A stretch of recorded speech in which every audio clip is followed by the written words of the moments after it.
and welcome to Group AA's PSYC1025 Psychology of Work presentation on communication and conflict resolution.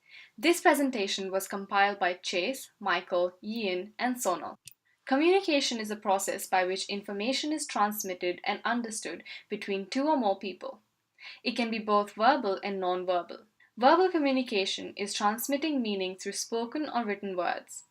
On the other hand, non-verbal communication can take the form of facial expressions, gestures, body movements, silence, and physical distance. It is affected by channel selection.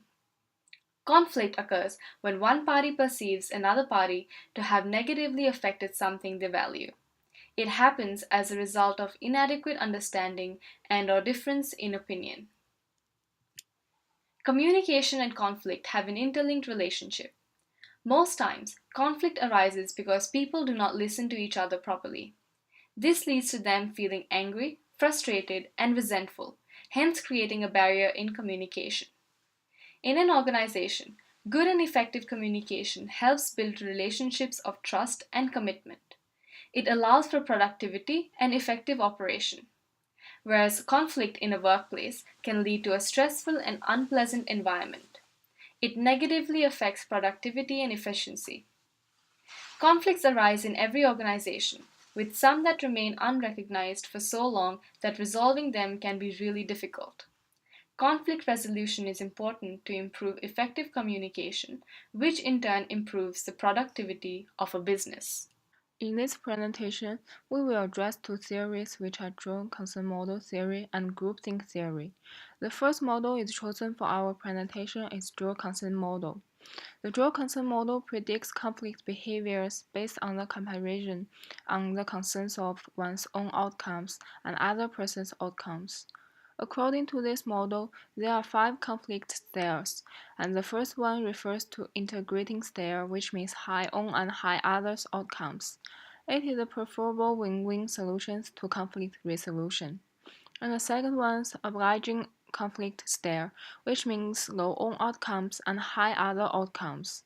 And the third one's dominating, which means high own outcomes and low other outcomes, which simply means one person wins and the other loses. And the fourth is avoiding conflict state, which means low own outcomes and low other outcomes. And finally, compromising conflict state, which means moderate own and other outcomes. However, researches show that the choice of conflict state also varies from individual and collectivists. Another model we will use is groupthink theory, which is a model raised by Ivan Yanis in 1972.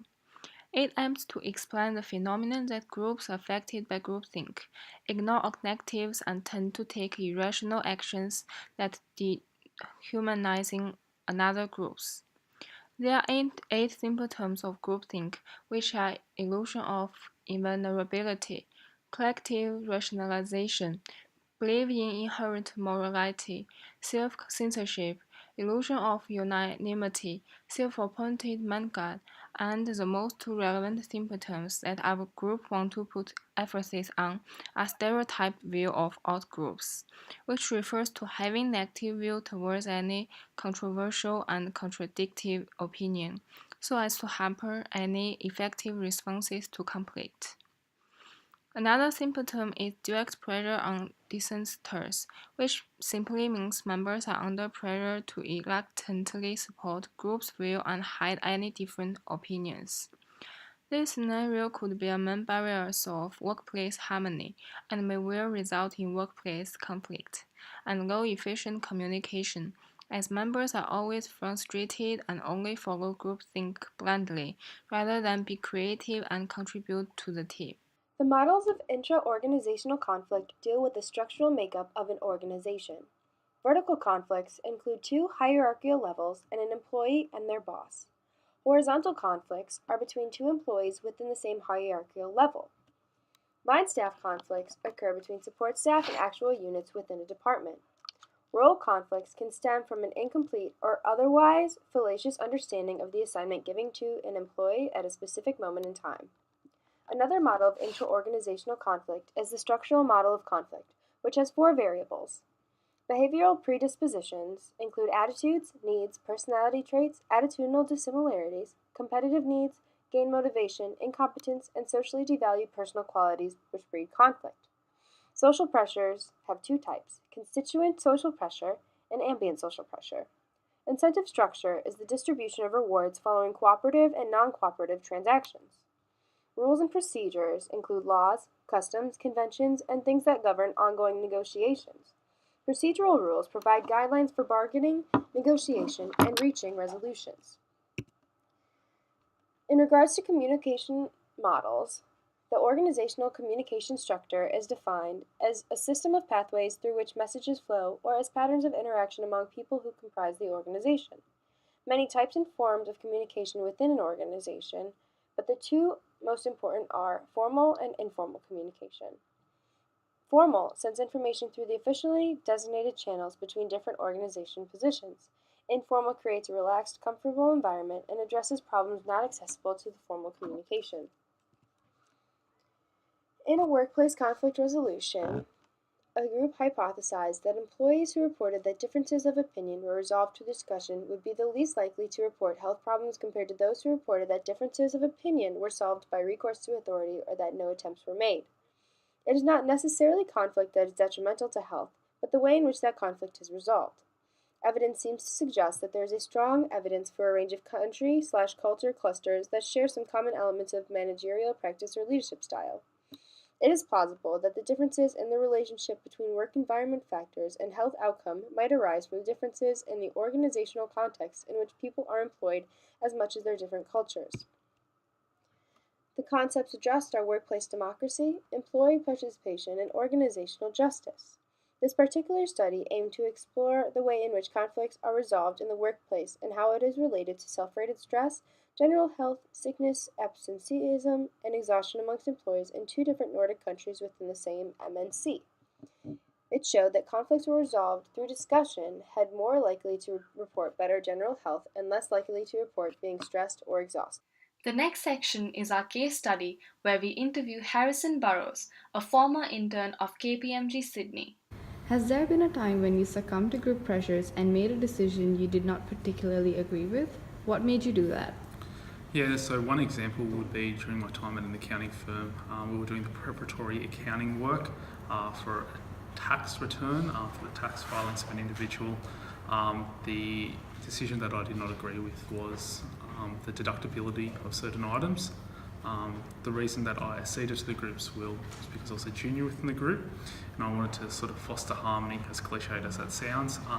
Furthermore, these items weren't material and I accepted that other individuals would have a greater knowledge of what was necessary and appropriate. What, in your experience, has been the best way to work in a team? In my experience, the best way that a team can function is a collaborative environment in which all individuals are free and encouraged to input freely. With that being said, there does need to be some sort of leadership structure to enable effective decision making if it is necessary and prudent. Furthermore, needs to be an acknowledgement that not everyone's desires or wills are going to be fully met in the team, and so there might be a need to compromise or seek other solutions. Ineffective teams are ones that are too dictatorial or ones that are unnecessarily democratic. What steps would your organisation take to resolve conflicts? So my organisation, the accounting firm, would take these certain steps. Firstly, effective communication is encouraged, and there is also the opportunity to escalate to your mentor or even to a line manager for small conflicts that can be easily resolved.